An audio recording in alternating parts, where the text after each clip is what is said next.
Hello guys, magandang hapon, tanghali yan. Magandang tanghali guys. Meron dito tayong Nissan Sentra. Ang naging problema nito guys is nag-check engine. So, ang ginawa ni sir kasi is nagpapalit siya ng ignition coil na 4. So, lahat yon is replacement. So, ano nangyari while driving, bigla na lang umiilaw and then nagkaroon siya ng trouble code na 1620 yata yun.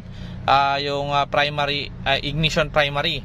Yan guys. Pagka mga ganyan guys, nagpalit kayo ng ignition coil hanggat maaari original kasi hinahanap ng compatibility ng computer box yung code ng ignition coil.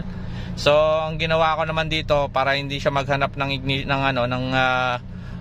code is ginawa ko patche-patche. So kumuha ako sa plus na dalawa and then umuha ko